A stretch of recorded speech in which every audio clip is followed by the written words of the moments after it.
Hello students. I hope आप सब अच्छे हैं और आप लोगों की डिमांड पे हिस्ट्री के पेपर की वीडियो बना रही हूँ। तो ये हमारी पहली वीडियो रहेगी।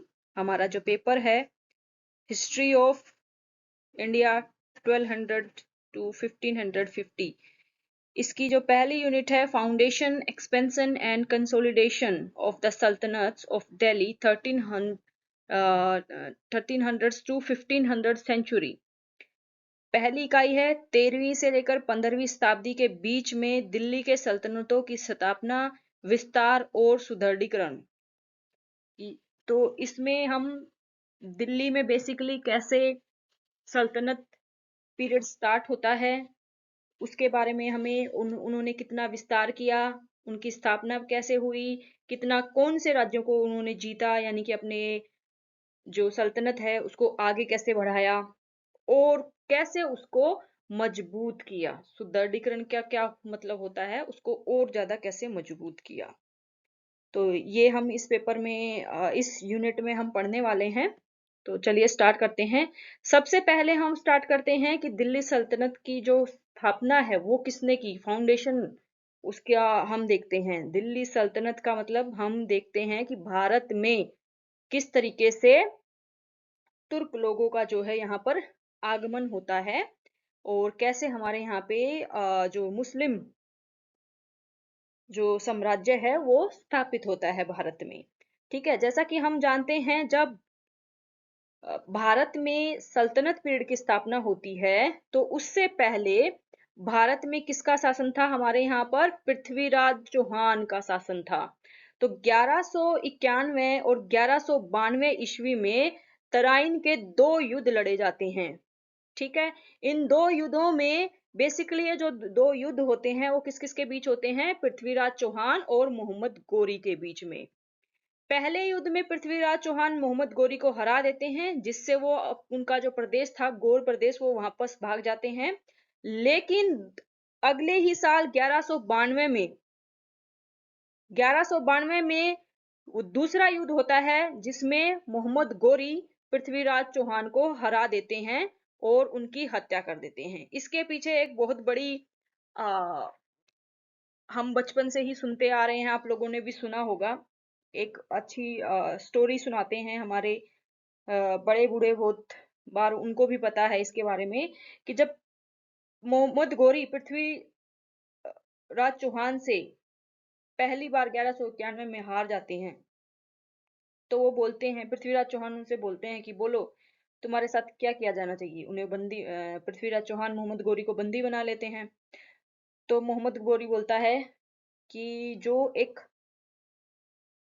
हारे हुए राजा के साथ एक जीता हुआ राजा करता है वही मेरे साथ व्यवहार करना चाहिए, वही सलूक करना चाहिए। तो पृथ्वीराज चौहान उनको छोड़ देते हैं, उन्हें बरी कर देते हैं और यहीं पर गलती हो जाती है।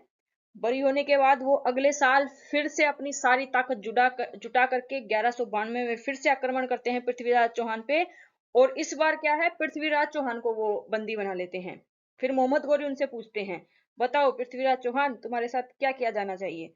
तो वो क्या बोलते हैं, उन्होंने भी वही वाला जवाब दिया कि जो एक जीता हुआ राजा पराजित किए हुए राजा के साथ करता है। तो इतने में मोहम्मद गोरी ने जो है तलवार निकाल के उनकी गर्दन काट दी। तो उन्होंने वो चांस नहीं लिया। पृथ्वीराज चौहान ने तो उन्हें फ्री छोड़ दिया था, लेकिन मोहम्मद गोरी ने वो चांस नहीं लिया, उनको मार दिया। और यहीं से फिर क्या होता है, दिल्ली सल्तनत की स्थापना होती है। कैसे होती है, मोहम्मद गोरी ने जो प्रदेश जीत लिए थे, यानी कि जो एरिया पृथ्वीराज चौहान के अंडर आता था वो ऑटोमेटिकली किसके अंडर आ गया, मोहम्मद गोरी के अंदर आ गया। और मोहम्मद गोरी इन जीते हुए प्रदेशों को, वो मोहम्मद गोरी तो वापस चले गए लेकिन अपना एक गुलाम छोड़ गए जिसका नाम था कुतुबुद्दीन ऐबक। इनको बोला, और ये जो कुतुबुद्दीन ऐबक थे ये मोहम्मद गोरी के सबसे प्रिय जो है गुलाम हुआ करते थे। उस टाइम में क्या होता था ना, बहुत सारे लोगों को जो है गुलाम बना लेते थे। जैसे बहुत सारे लोग अपने बच्चों को बेच भी देते थे। ठीक है, स्लेवरी उस टाइम पे बहुत ज्यादा मात्रा में होती थी। और इसी को जो है, यानी कि स्लेवरी मतलब लोगों को खरीदा बेचा जाता था, लोगों को वस्तु की तरह खरीदा बेचा जाता था। ठीक है। तो इनके एक गुलाम थे कुतुबुद्दीन ऐबक, जो इनके साथ मोहम्मद गोरी के साथ हर युद्ध वगैरह में जाते थे और काफी अच्छे थे वो।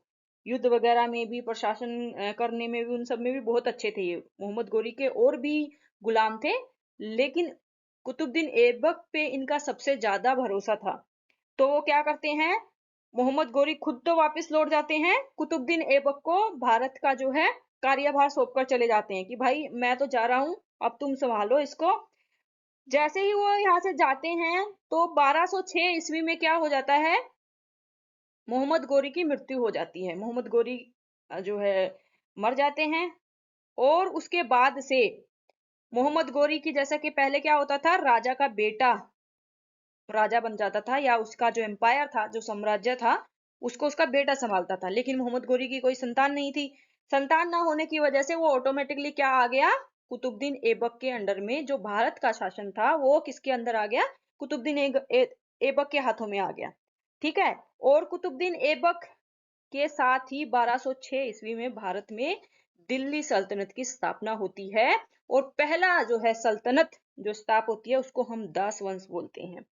ठीक है। क्यों बोलते हैं, जैसा कि मैंने आप लोगों को समझाया कि कुतुबुद्दीन ऐबक एक दास थे और इन्होंने ही 1206 ईस्वी में भारत में दिल्ली सल्तनत की शुरुआत करते हैं। वो उससे पहले क्या था, वो कुतुबुद्दीन ऐबक मोहम्मद गोरी के एक तरीके से दास के रूप में ही वो उनकी की जगह पर देखरेख कर रहा था। ठीक है। तो हम 1206 ईस्वी से सल्तनत पीरियड स्टार्ट हो जाता है दिल्ली का। ठीक है। दिल्ली सल्तनत की अगर हम देखें तो कुल 5 राजवंशों ने शासन किया। यानी कि जो सल्तनत पीरियड है, इस सल्तनत पीरियड में 5 राजवंशों ने शासन किया। सबसे पहले गुलाम वंश, खिलजी वंश। पहला है गुलाम वंश, दूसरा है खिलजी वंश, तीसरा है तुगलक वंश, और चौथा है सैयद वंश, और सबसे लास्ट वाला है लोधी वंश। लोधी वंश के यहाँ पे मुगल एम्पायर स्टार्ट हो जाता है, उसके बारे में हम आगे देखेंगे। फिलहाल हमें यहीं तक पढ़ना है, सल्तनत पीरियड के बारे में हमें पढ़ना है। तो अब चलिए देखते हैं कि दिल्ली सल्तनत से संबंधित इन पांचों वंशों के प्रमुख शासकों व इनके प्रमुख कार्यों के बारे में हम जानने की कोशिश करते हैं कि इन्होंने क्या क्या काम किए, कैसे कैसे इनका जो है शासन स्थापित हुआ। तो सबसे पहला वंश, जैसे कि मैंने बताया, 1206 से 1390 ईस्वी तक गुलाम वंश रहता है। और गुलाम वंश दिल्ली सल्तनत का पहला वंश था, जिसकी स्थापना 1206 ईस्वी में कुतुबुद्दीन ऐबक ने की थी। और गुलाम वंश को मामुलक वंश भी के नाम से भी जाना जाता है। ठीक है। गुलाम वंश को एक और नाम था मामुलक वंश, भी इसको हम के नाम से भी हम जानते हैं। मामूलक का क्या मतलब होता है, मामूलक एक अरबी भाषा का शब्द है जिसका अर्थ होता है स्वतंत्र माता पिता से उत्पन्न दास। यानी कि उनके माता पिता ने के माता पिता तो स्वतंत्र थे, लेकिन उन्होंने अपने बेटे को बेच दिया था। बेटे पहले क्या होता था ना, पेट में जब बच्चा होता था तभी बेच दिया जाता था, तभी उसके पैसे ले लिए जाते थे। ठीक है। उस टाइम पे दास प्रथा इतनी ज्यादा, एक बहुत उस टाइम की बहुत खराब बोल सकते हैं व्यवस्था थी, कि बच्चे को पेट में ही बेच दिया जाता था। और जैसे ही बच्चा, पहले ही पैसे ले लेते थे, फिर जैसे ही बच्चा पैदा होता था तो वो उन्हीं को दे दिया जाता था। और वहां पे फिर बचपन से ही वो वहां पर दासों के जैसे काम करता था। ठीक है। कुतुबुद्दीन ऐबक शासक बनने के बावजूद भी स्वयं मोहम्मद गोरी का गुलाम ही मानता था, जैसे कि मैंने अभी आप लोगों को बताया। और वो एक इलबारी जाति का तुर्क था, मैंने बताया ना, तुर्क थे ये लोग। और कुतुबुद्दीन ऐबक ने लाहौर को अपनी राजधानी बनाया। ऐसा करने का मुख्य उद्देश्य मोहम्मद गोरी के अन्य दो गुलामों यलदोज और कुबचा की ओर से उत्पन्न की जाने वाली चुनौतियां थी। मैंने आप लोगों को बताया कि मोहम्मद गोरी के और भी बहुत सारे गुलाम थे, लेकिन कुतुबुद्दीन ऐबक उनके सबसे फेवरेट बोल सकते हैं गुलाम थे। तो जो दो और प्रमुख जो गुलाम थे, यलदोज और कुबचा, वो भी क्या चाह रहे थे, वो भी भारत में जो मोहम्मद गोरी ने अपने पराजित किए हुए प्रांत छोड़े थे उन पे कब्जा करना चाहते थे। लेकिन उन पे कब्जा किसका था, कुतुबुद्दीन ऐबक का। तो कुतुबुद्दीन ऐबक ने इन्हीं दोनों की डर की वजह से अपनी जो है जो राजधानी है उसमें को लाहौर लाहौर को अपनी राजधानी बनाया। ठीक है। कुतुबुद्दीन ऐबक के बाद जो दूसरे प्रमुख शासक हैं गुलाम वंश के, वो हैं इल्तुतमिश। इल्तुतमिश इसने क्या किया, इन्होंने दिल्ली सल्तनत का वास्तविक संस्थापक हम इसको बोल सकते हैं। क्यों बोल सकते हैं? क्योंकि कुतुबुद्दीन ऐबक 1206 में उन्होंने स्थापना की और बहुत जल्दी ही उनकी डेथ हो गई थी। ठीक है, बहुत कम समय के लिए वो शासन कर पाए। उसके बाद जो शासन किया वो किसने किया? इल्तुतमिश ने किया। इल्तुतमिश ने दिल्ली सल्तनत की राजधानी लाहौर से दिल्ली स्थानांतरित कर दी। कुतुबुद्दीन ने कहाँ लेकर के चले गए थे? दिल्ली से लाहौर लेकर चले गए थे। उनको डर था यलदोज और कुब्जा का, कहीं वो इसको मेरे से युद्ध करने ना आ जाए। लेकिन जब इल्तुतमिश दिल्ली सल्तनत के या गुलाम वंश के शासक बने आफ्टर कुतुबुद्दीन ऐबक, तो उन्होंने फिर से जो है लाहौर से दिल्ली को जो है राजधानी बना दिया। इल्तुतमिश ने चांदी का सिक्का, टका और तांबे का सिक्का जीतना आरंभ किया। इनके जो कुछ प्रमुख हम बोल सकते हैं, जो मेन, एक तो उन्होंने दिल्ली को अपनी राजधानी बना लिया लाहौर से, दूसरा उन्होंने तांबे के सिक्के चलाए, तांबे और चांदी चांदी के सिक्के चलाए। उस टाइम पे पहले क्या सोने की मोहरें चलती थी, सोने के सिक्के चलते थे। सोने की सिक्कों की जगह इल्तुतमिश ने क्या किया? चांदी के और तांबे के सिक्के चलाए। ठीक है। और इल्तुतमिश की जो है प्रमुख उपलब्धियां अगर हम गिनवाएं तो इनका इक्ता व्यवस्था बहुत बेहतरीन थी। और चालीसा दल का इन्होंने गठन किया। एक तो इक्ता व्यवस्था क्या थी? प्रशासनिक व्यवस्था थी। और एक चालीसा दल का इन्होंने गठन किया। चालीसा दल क्या था? एक सैनिक दल था इनका। ठीक है। इक्ता व्यवस्था के अंतर्गत इल्तुतमिश ने अपने साम्राज्य को विभिन्न इक्तों में विभाजित किया। ये इक्ता एक प्रकार से प्रशासनिक और राजस्व इकाई हुआ करते थे और इनके मुखिया को मुक्ति या वली कहा जाता था। ठीक है, समझ में आ गया? इनकी दो प्रमुख उपलब्धियां कौन कौन सी थी? एक तो इक्ता व्यवस्था और दूसरा चालीसा दल। ठीक है। इसके बारे में हम ये वीडियो में सिर्फ और सिर्फ इंट्रोडक्शन कर रहे हैं। इसके बाद हम गुलाम वंशों की अलग अलग से, क्योंकि हमें एक्सपेंशन पढ़ना है इनके बारे में, तो इन सारे के सारे पांचों जो हमारे सल्तनत पीरियड के जो वंश हैं उनका हम विस्तार से अध्ययन करेंगे आगे वाली वीडियो में। ठीक है। ये अभी फिलहाल पहली वीडियो है जिसमें हम सिर्फ और सिर्फ इंट्रोडक्शन पढ़ रहे हैं कि कैसे सल्तनत पीरियड की शुरुआत होती है, दिल्ली सल्तनत की कैसे फाउंडेशन होती है। अभी हम सिर्फ फाउंडेशन पढ़ रहे हैं। इल्तुतमिश का जो दूसरी प्रमुख उपलब्धि थी वो क्या था? चालीसा दल। चालीसा दल को तुर्कान ए चहलगानी के नाम से भी जाना जाता था। यानी चालीसा दल का दूसरा नाम क्या था? तुर्कान ए चहलगानी। दरअसल इल्तुतमिश ने प्रभावी रूप से शासन का संचालन करने के लिए 40 वफादार सरदारों का एक गुट बनाया था। इसी गुट को चालीसा दल के नाम से जाना जाता था।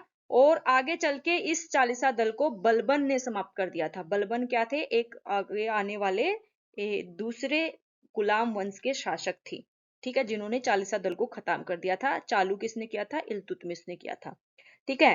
गुलाम वंश का एक अन्य प्रमुख शासक गयासुद्दीन बलबन था।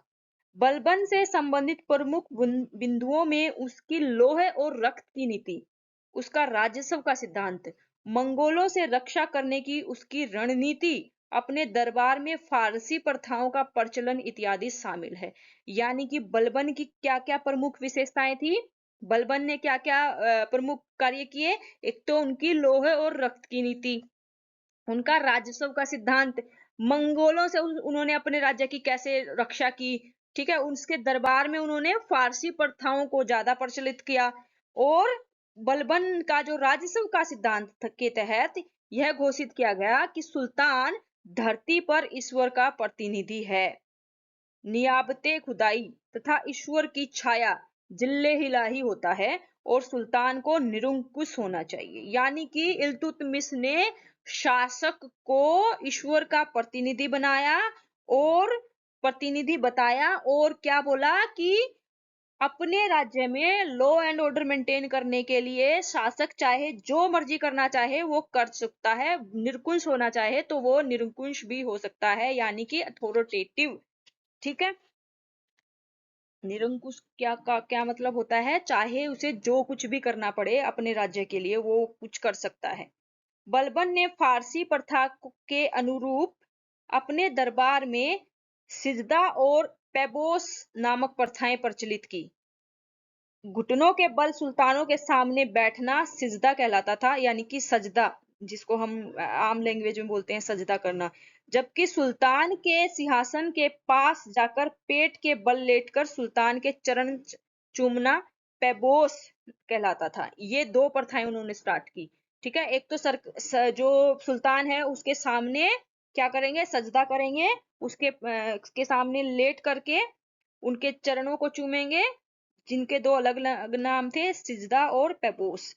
ठीक है, उसने अपने दरबार में पारसी त्योहार नवरोज मनाने की प्रथा को भी आरंभ किया। ठीक है, यानी कि हमने पहले पढ़ा ना, इन्होंने फारसी प्रथाओं को ज्यादा प्रचलित किया अपने उसमें।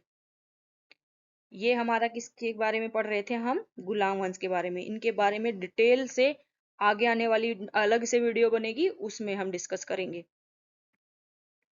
अच्छा, अगला जो वंश बनता है गुलाम वंश के बाद, जो दूसरा वंश आता है सल्तनत काल में, वो है खिलजी वंश, जो कि चलता है 1290 से लेकर 1320 ईस्वी तक। ठीक है, खिलजी वंश की स्थापना गुलाम वंश के अंतिम शासक कयूरमस की हत्या करके जलालुद्दीन खिलजी ने की। तो खिलजी वंश की स्थापना किसने की, जलालुद्दीन, जो कि गुलाम वंश का आखिरी शासक था, कयूमर्स, उसकी हत्या करके। ठीक है, अलाउद्दीन खिलजी इस वंश के सबसे प्रमुख शासक थे। खिलजी वंश के सबसे प्रमुख शासक कौन थे, अलाउद्दीन खिलजी। अलाउद्दीन खिलजी के समय अनेक मंगोल आक्रमण हुए, जिनका उसने सफलतापूर्वक सामना किया। ठीक है, अलाउद्दीन खिलजी की विभिन्न उपलब्धियों में से बाजार नियंत्रण प्रणाली एक विशिष्ट उपलब्धि है। उन्होंने मार्केट्स को कैसे कंट्रोल किया, मार्केट्स में क्या क्या व्यवस्था, उन्होंने क्या प्रणाली अपनाई, वो सबसे फेमस है अलाउद्दीन खिलजी की। यह वित्तीय और राजस्व सुधारों के प्रति गंभीरता दिखाने वाले पहले दिल्ली सल्तनत के सुल्तान थे। यानी कि राजस्व में और वित्तीय में, यानी कि फाइनेंस में और टैक्सेशन में, और जो बदलाव किए गए दिल्ली सल्तनत के, वो उनमें से एक प्रमुख सुल्तान थे। उसने दीवाने मुस्त मुस्तखराज दीवान दीवाने मुस्तखराज नामक एक राजस्व विभाग की स्थापना की। इन सब बदलावों के लिए प्रशासन में वित्तीय और राजस्व सुधारों के लिए उन्होंने दीवाने मुस्तखराज नामक एक राजस्व विभाग की स्थापना की। दिल्ली सल्तनत के दौरान भूमि की पैमाइश के माध्यम से राजस्व निश्चित करने वाले अलाउद्दीन खिलजी पहले सुल्तान बने। उसने भूमि पैमाइश की मसाहत प्रणाली विकसित की। इस प्रणाली के आधार पर अलाउद्दीन खिलजी ने भू राजस्व की दर 50% निर्धारित की। इससे पहले जो ये भूमि जो कर देना होता था, राजस्व जो देना होता था, वो 1/3 हुआ करती थी, लेकिन उन्होंने क्या कर दिया, 50% कर दिया, कि 50% कर देगी जनता। इसके बाद जो है खिलजी वंश के बाद आता है तुगलक वंश। तुगलक वंश का जो सल्तनत पीरियड का ये तीसरा जो है वंश है, और इसका ये जो तुगलक वंश है वो 1320 से लेकर 1414 ईस्वी तक शासन इनका स्थापित रहता है। तुगलक वंश की स्थापना गयासुद्दीन तुगलक ने की थी। इसने किसानों के प्रति उदारता दिखाई और अलाउद्दीन खिलजी द्वारा बढ़ाई गई भू राजस्व की दरों को कम कर दिया। अलाउद्दीन खिलजी ने क्या किया था, 50% कर दिया था 1/3 से, तो इन्होंने उसको कम कर दिया। सल्तनत काल में सिंचाई के लिए नहरों का निर्माण करवाने वाला यह प्रथम सुल्तान था।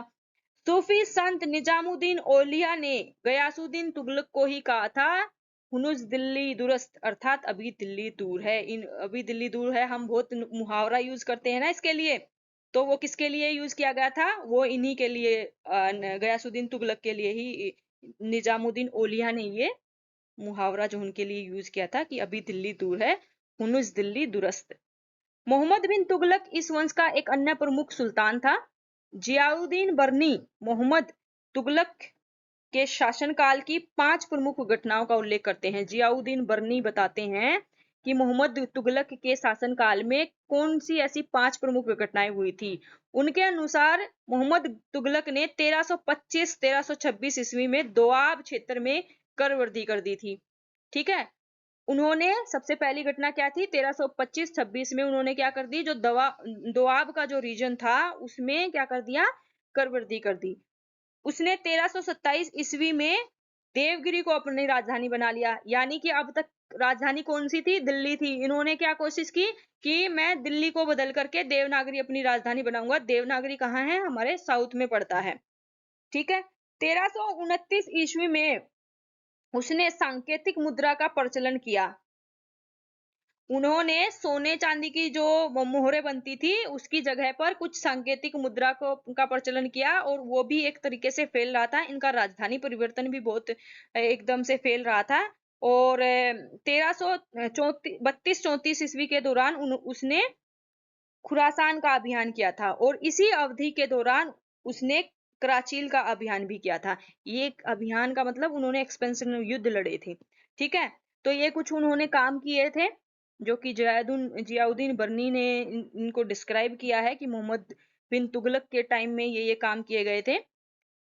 हालांकि उसके जितने भी कार्य उन्होंने किए थे वो राज्य की बेहतरी के लिए किए थे, लेकिन उनमें से वो किसी भी कार्य में सफल नहीं हो पाए। इसीलिए मोहम्मद तुगलक को कुछ विद्वान पागलों का सुल्तान भी कहते हैं, ठीक है।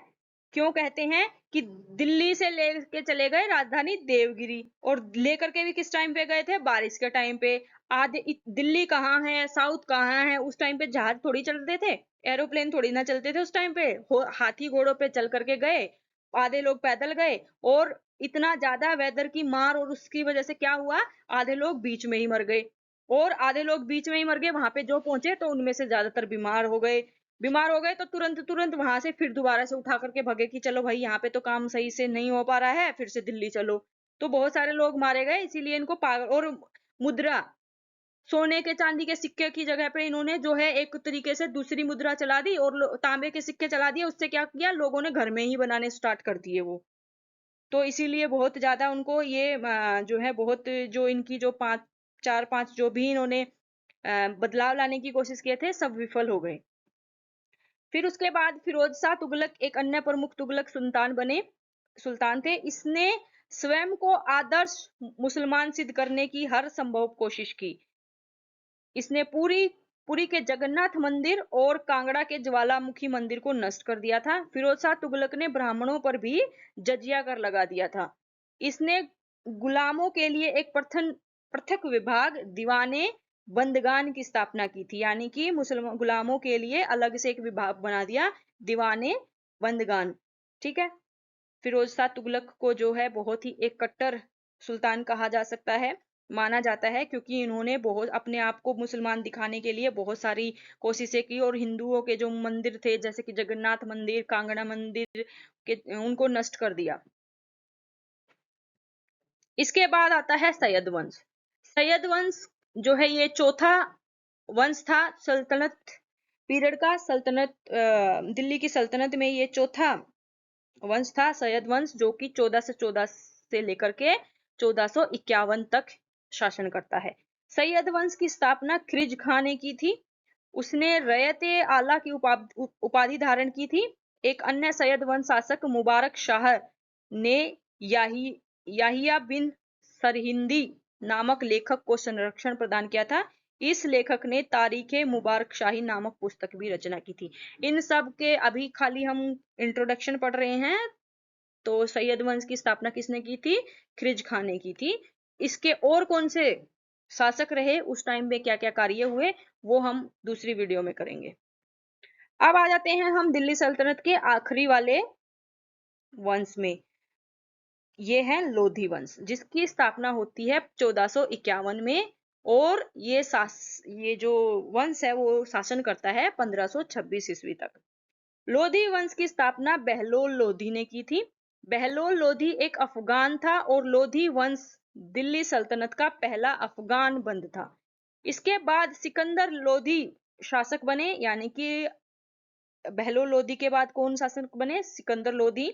सिकंदर लोधी ने अपनी गुप्तचर व्यवस्था को सुदृढ़ किया, स्पाई सिस्टम को बहुत ज्यादा उन्होंने स्ट्रॉन्ग किया, और वह गुलरुखी नाम का फारसी भाषा में कविताएं लिखा करता था। वो उनकी फारसी भाषा बहुत अच्छी थी और उसमें वो कविताएं भी लिखते थे। सिकंदर लोधी बेसिकली एक कवि भी थे। सिकंदर लोधी ने भूमि की पैमाइश के लिए गजे सिकंदरी नामक माप का आरंभ किया। ठीक है, ये उनकी कुछ जो है चेंजेस हम बोल सकते हैं, उपलब्धि बोल सकते हैं। इब्राहिम लोधी लोधी वंश का और दिल्ली सल्तनत का अंतिम शासक था। जैसा कि हमने बताया अभी कि लोधी वंश जो है वो दिल्ली सल्तनत का अंतिम अंतिम वंश था और इस अंतिम वंश का आखिरी शासक कौन था? इब्राहिम लोधी। 1518 और 1517 और 1518 ईस्वी में मेवाड़ के शासक राणा सांगा के साथ लड़े गए घटोली के युद्ध में इब्राहिम लोदी की बुरी तरीके से हार हुई थी। इसके बाद 1526 ईस्वी में इब्राहिम लोदी ने बाबर के साथ पानीपत का पहला युद्ध लड़ा और युद्ध मैदान में ही मारा गया। यानी कि पानीपत का पहला युद्ध हुआ बाबर और इब्राहिम लोदी के बीच में और इब्राहिम लोदी उस युद्ध में मारे गए। युद्ध मैदान में ही मरने वाला इब्राहिम लोदी दिल्ली सल्तनत का पहला और एकमात्र सुल्तान था। यानी कि अब तक के जितने भी ये पांचों वंश हुए उनमें से सबसे पहला ऐसा सुल्तान था जो युद्ध भूमि में ही मारा गया। तो हमने क्या समझा? इस प्रकार हमने देखा दिल्ली सल्तनत के प्रमुख शासकों व उनसे संबंधित प्रमुख घटनाएं कौन कौन सी हुई, उनका दिल्ली सल्तनत की कैसे शुरुआत हुई। और हमने देखा कि पानीपत के पहले युद्ध में बाबर ने इब्राहिम लोदी को पराजित कर दिया और इब्राहिम लोदी जो पराजित नहीं उनको मार दिया, वो मारे गए, जिसके साथ ही दिल्ली सल्तनत का अंत हो गया। और 1526 ईस्वी से भारत में मुगल वंश की स्थापना हो जाती है। मुगल एम्पायर जो है स्टैब्लिश हो जाता है, जो आगे चलकर लगभग 200 से भी अधिक वर्षों तक भारत में शासन करता है। कब तक मुगल वंश? 1526 से लेकर के 1764 ईस्वी तक भारत में किसका शासन रहता है? मुगलों का शासन रहता है। बहादुर शाह जफर जो द्वितीय थे, उनको हरा करके अंग्रेजों का फिर यहाँ पर शासन स्थापित हो जाता है, जैसा कि हमने आगे वाली मॉडर्न इंडियन हिस्ट्री में पढ़ा है। ठीक है, तो हमें सिर्फ और सिर्फ अभी अपना ये फर्स्ट यूनिट में और इस पेपर में हमें सल्तनत पीरियड के बारे में ही पढ़ना है। अगर आप लोगों को वीडियो अच्छी लगी हो तो लाइक जरूर कर देना, और अगर कुछ डाउट्स हो तो आप कमेंट करके पूछ सकते हो। और कीप वॉचिंग, आगे भी वीडियो आती रहेंगी, सारे पेपर्स की आएंगी, हिस्ट्री के भी पेपर्स की भी आएंगी और पॉलिटिकल साइंस के पेपर्स की भी आएंगी। बाकी बच्चों तक वीडियो जरूर पहुंचनी चाहिए, तो आप लोग वीडियो को शेयर कर देना, क्योंकि हिंदी में मटेरियल बहुत कम मिलता है। तो जैसा कि मैंने अभी यहाँ पे कंटेंट में सारा का सारा हिंदी में डाला हुआ है, तो सबको हेल्प मिलनी चाहिए। तो प्लीज वीडियो को आगे शेयर जरूर कर देना। नेक्स्ट वीडियो जो है जल्दी ही आ जाएगी।